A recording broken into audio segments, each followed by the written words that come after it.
اعوذ باللہ من الشیطان الرجیم بسم اللہ الرحمن الرحیم۔ تو آج ہم بات کر رہے ہیں سورہ بقرہ کے رکوع نمبر 32 پر، اور ہمارے سامنے ہے تفسیر تفہیم القرآن مولانا مودودی کی۔ اس میں کچھ بڑے آپ کہہ لیں اہم تاریخی واقعات اور نصیحتیں ہیں۔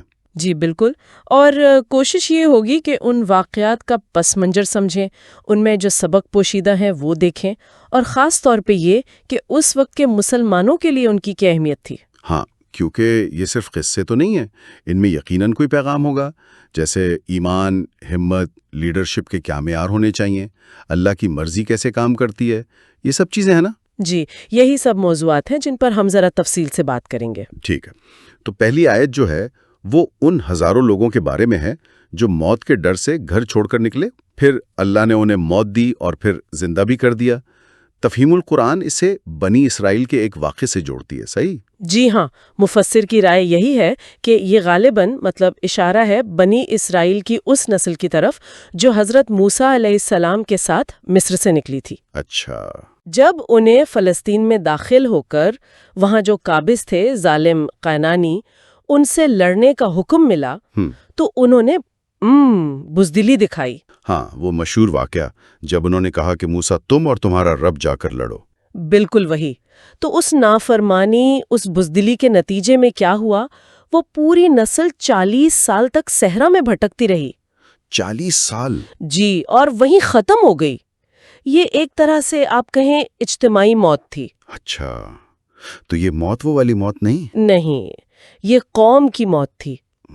پھر صحرا کی سختیاں جھیل کر ایک نئی نسل تیار ہوئی جس میں وہ ہمت تھی، وہ جذبہ تھا، اور اسی نسل نے آخرکار فلسطین فتح کیا۔ تو یہ ہوئی دوبارہ زندگی۔ یعنی یہ صرف جسمانی موت اور زندگی کا قصہ نہیں ہے، یہ تو ایک قوم کے زوال اور عروج کی کہانی ہے کہ خوف کیسے عمل سے روکتا ہے اور اللہ پر بھروسہ، صحیح تربیت، یہ کیسے ایک نئی باہمت نسل پیدا کر سکتی ہے۔ یہ تو بڑا گہرا سبق ہے۔ یقیناً بنیادی بات یہی ہے کہ دیکھیں، زندگی اور موت تو اللہ کے ہاتھ میں ہے۔ موت کے ڈر سے بھاگنا یا جہاد سے پیچھے ہٹنا یہ بیکار ہے۔ اصل چیز تو اللہ کا حکم ماننا ہے، اس پر توکل کرنا ہے، خوف پر قابو پانا ضروری ہے۔ پھر یہاں سے بات تفہیم القرآن کہتی ہے مدینہ کے مسلمانوں کی طرف آتی ہے، انہیں اللہ کی راہ میں لڑنے اور مال خرچ کرنے کی ترغیب دی جا رہی ہے۔ اس کا کیا پس منظر تھا؟ وہ تو خود لڑنا چاہتے تھے نا؟ جی، سیاق و سباق یہی ہے کہ مسلمان مکہ سے ہجرت کر کے مدینہ آئے تھے۔ تقریباً 1.5 سال ہو چکا تھا۔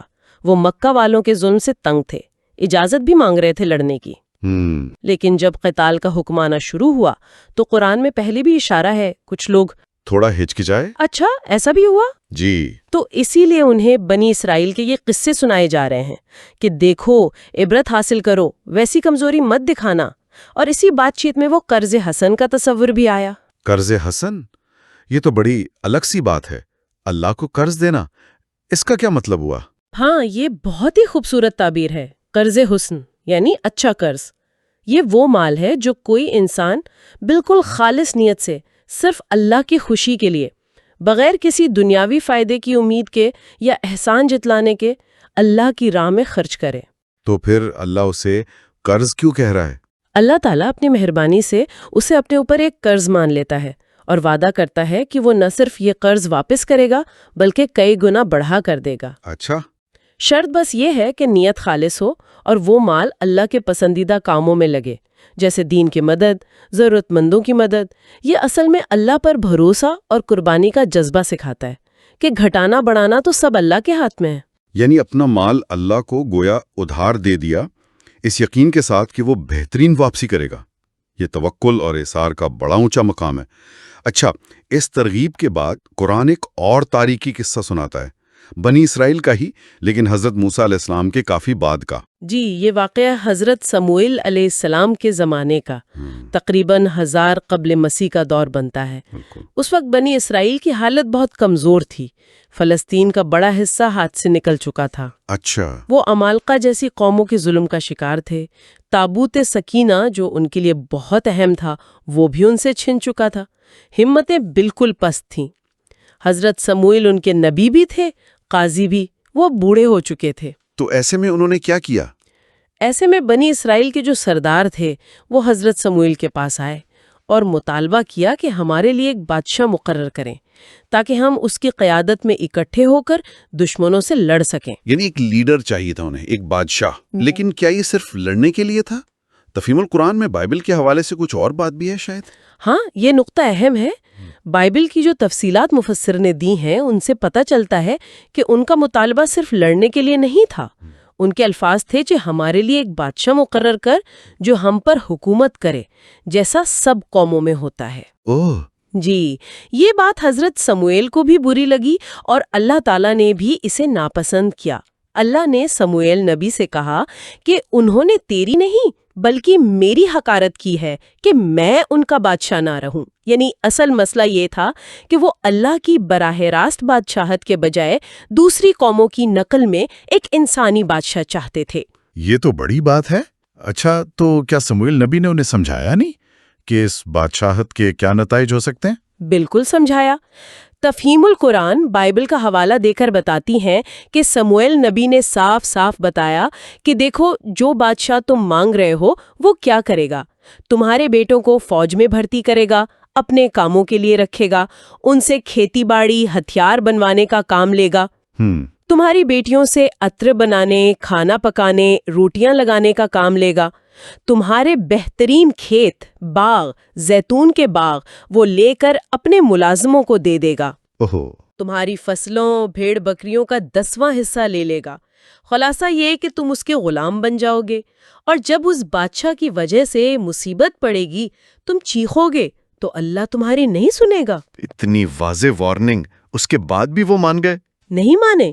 قوم نے انکار کر دیا، اصرار کیا کہ نہیں جی، ہمیں تو بادشاہ ہی چاہیے۔ وہ اس وقت لڑنے مرنے کو تیار لگ رہے تھے، بلکہ جب نبی نے پوچھا بھی کہ بھائی کہیں ایسا تو نہیں ہوگا کہ جب لڑائی کا حکم آئے تو تم پھر جاؤ، تو بڑے جوش سے بولے، بھلا ہم اللہ کی راہ میں کیوں نہ لڑیں گے؟ ہمیں تو گھروں سے نکالا گیا، بچوں سے جدا کیا گیا ہے۔ لیکن قرآن آگے بتاتا ہے کہ جب حکم آیا تو تھوڑے سے لوگوں کے علاوہ باقی سب پھر گئے۔ یہ تو وہی پرانی کمزوری پھر سامنے آ گئی۔ بالکل، قرآن اس لیے تو یہ قصہ یہاں لا رہا ہے تاکہ اس وقت کے مسلمان جو جہاد کی تیاری کر رہے تھے وہ عبرت پکڑیں، بنی اسرائیل جیسی بزدلی نہ دکھائیں، قول و فعل میں تضاد نہ ہو، دنیا کی خواہشوں کے پیچھے نہ پڑیں۔ اصل زور ان کی اخلاقی کمزوریوں پر ہے۔ صحیح۔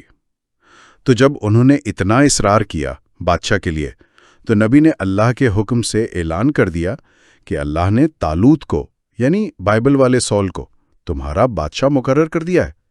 اب تو خوش ہونا چاہیے تھا نا، مگر انہوں نے فوراً اعتراض کر دیا۔ یہ کیا بات ہوئی؟ جی، ان کا اعتراض بڑا ہی عجیب تھا۔ کہنے لگے، ارے وہ ہم پر بادشاہ کیسے بن سکتا ہے؟ اس کے پاس تو کوئی خاص مال و دولت نہیں ہے، بادشاہی کے حقدار تو ہم ہیں، یعنی قبیلوں کے سردار، مالدار لوگ۔ ان کے نزدیک لیڈرشپ کا معیار تھا پیسہ اور خاندان۔ تو نبی نے کیا جواب دیا ان کو؟ یہ تو لیڈرشپ کے معیار پر بڑی اہر بحث ہے۔ نبی نے جواب دیا کہ دیکھو، اللہ نے خود اسے تم پر چنا ہے، اور وجہ یہ ہے کہ اللہ نے اسے 2 چیزیں بہت زیادہ دی ہیں۔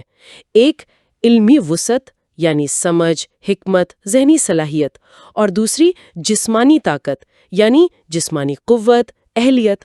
اچھا، یعنی قابلیت اصل میں آ رہا ہے۔ جی، اور اصل بات یہ ہے کہ اللہ اپنی بادشاہی جسے چاہتا ہے دیتا ہے۔ وہ بڑی وسعت والا ہے، سب کچھ جاننے والا ہے، یعنی قیادت کا الہی معیار اہلیت ہے، مال و دولت نہیں۔ جی، مفسر نے بائبل کے حوالے سے لکھا ہے کہ طالوت بنیامین قبیلے کا ایک گمنام سا نوجوان تھا، بہت خوبصورت تھا اور قد غیر معمولی طور پر لمبا تھا۔ اچھا۔ کہتے ہیں بنی اسرائیل میں اس سے خوبصورت کوئی نہیں تھا، اور قد اتنا کہ عام لوگ اس کے کندھے تک آتے تھے۔ اور سب سے دلچسپ بات یہ ہے کہ اس کا انتخاب کیسے ہوا؟ کیسے؟ وہ اپنے باپ کے گمشدہ گدھے ڈھونڈتا پھر رہا تھا، اور ڈھونڈتے ڈھونڈتے حضرت سموئیل نبی کے پاس پہنچ گیا۔ اسی وقت اللہ نے سموئیل نبی کو بتایا کہ یہی وہ شخص ہے جسے بادشاہ بننا ہے۔ سموئیل نبی نے اسے مقدس تیل سے مسح کیا، یعنی انوائنٹ کیا، اور بادشاہی کا اعلان کر دیا۔ یہ سرداروں کی ساری توقعات کے بالکل خلاف تھا۔ واقعی گدھے ڈھونڈتے ہوئے بادشاہت مل گئی۔ یہ تو ظاہر کرتا ہے کہ اللہ کے منصوبے کتنے الگ ہوتے ہیں۔ اچھا، تو جب سرداروں نے اعتراض کیا تو انہیں مطمئن کرنے کے لیے طالوت کی بادشاہت کی کوئی نشانی بھی بتائی گئی؟ ہاں، نبی نے کہا کہ اس کی بادشاہت کی نشانی یہ ہے کہ تمہارے پاس وہ تابوت واپس آ جائے گا۔ تابوت سکینہ؟ جی، وہی تابوت سکینہ، جس میں تمہارے رب کی طرف سے سکینہ ہے، یعنی دل کا سکون، اطمینان، اور آل موسیٰ اور آل ہارون کی چھوڑی ہوئی کچھ نشانیاں ہیں، اور فرمایا کہ اس تابوت کو اس وقت فرشتے اٹھائے ہوئے ہوں گے۔ تابوت سکینہ، دی آرک آف دی کاوننٹ، اس کی اتنی اہمیت کیوں تھی بنی اسرائیل کے لیے، اور اس میں تھا کیا؟ یہ ان کے لیے بہت ہی مقدس تھا۔ تفہیم القرآن کے مطابق اس میں وہ پتھر کی تختیاں تھیں جو حضرت موسیٰ کو طور پہاڑ پر ملی تھیں۔ اچھا، ممکنہ طور پر تورات کا اصلی نسخہ بھی جو حضرت موسیٰ نے لکھوا کر رکھا تھا، من اور سلوہ میں سے من کا ایک مرتبان جو صحرا میں اللہ کے انعام کی یادگار تھا، اور شاید حضرت موسیٰ علیہ السلام کا عصا بھی۔ یعنی بڑی متبرک چیزیں تھیں۔ یہ صرف تبرکات نہیں تھے، یہ ان کے لیے اللہ کی موجودگی، اس کی رحمت، اس کی مدد کی علامت تھا۔ جب یہ تابوت ساتھ ہوتا، ان کے دل مضبوط رہتے، اسی لیے اسے سکینہ کہا گیا، سکون دینے والا۔ اور یہ ان سے چھن گیا تھا؟ جی، ایک جنگ میں فلسطی قوم کے لوگ یہ تابوت چھین کر لے گئے تھے۔ بائبل میں اس کا ذکر ہے۔ اس واقعے نے بنی اسرائیل کی ہمت توڑ دی تھی۔ وہ سمجھے کہ بس اب اللہ کی رحمت ہم سے اٹھ گئی۔ پھر یہ واپس کیسے آیا؟ تفہیم القرآن بائبل کا حوالہ دیتی ہیں کہ فلسطی جس شہر میں بھی یہ تابوت لے گئے، وہاں کوئی نہ کوئی وبا پھوٹ پڑی۔ آخر وہ گھبرا گئے۔ انہوں نے اسے ایک بیل گاڑی پر رکھا اور جانوروں کو ہانک دیا کہ جہاں مرضی چلے جائیں۔ اور قرآن کہتا ہے اسے فرشتے اٹھائے ہوئے لائیں گے۔ اس کا کیا مطلب ہے؟ مفسر یہی مطلب لیتے ہیں کہ غالباً وہ بیل گاڑی بغیر کسی چلانے والے کے فرشتوں کی نگرانی میں سیدھی بنی اسرائیل کے علاقے میں طالوت کے سامنے آ پہنچی۔ یہ تو معجزہ ہو گیا۔ بالکل۔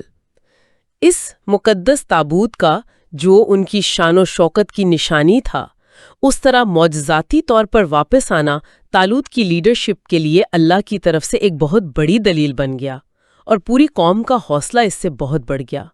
انہیں یقین آ گیا کہ طالوت واقعی اللہ کا منتخب کردہ ہے۔ تو آج ہم نے تفہیم القرآن کی روشنی میں سورہ بقرہ کے اس حصے سے کافی کچھ دیکھا۔ موت کے ڈر سے بھاگنے والی قوم کا انجام، مسلمانوں کو جان و مال سے جہاد اور قرض حسن کی بات، پھر بنی اسرائیل کا بادشاہ مانگنا، ان کے اعتراضات، طالوت کا انتخاب، اور آخر میں تابوت سکینہ کی واپسی۔ یہ سب مل کر کیا تصویر بناتے ہیں؟ یہ واقعات ہمیں بہت گہری باتیں سکھاتے ہیں۔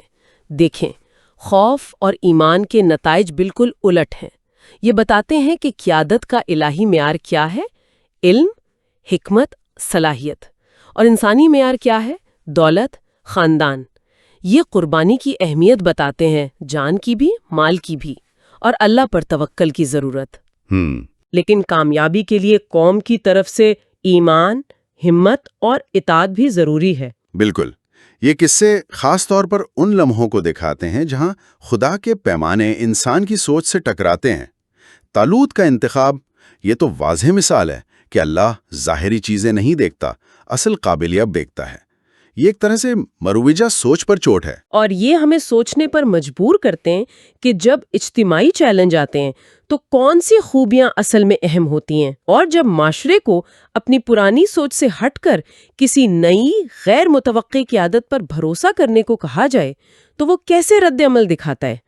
بنی اسرائیل کا رد عمل، وہ اعتراض، پھر وہ ہچکچاہٹ، یہ بہت کچھ سکھاتا ہے کہ تبدیلی کو قبول کرنا کتنا مشکل ہو سکتا ہے۔ یہ واقعی غور طلب بات ہے۔ تو آخر میں سننے والوں کے لیے ایک سوچ یہ چھوڑی جا سکتی ہے کہ آج کے دور میں جب ہم قیادت یا اہلیت کو دیکھتے ہیں تو کیا ہم بھی کہیں انہی ظاہری معیاروں میں تو نہیں پھنسے ہوئے، جیسے دولت، شہرت، اثر و رسوخ، جو بنی اسرائیل کے سرداروں نے طالوت کے لیے اپنائے تھے؟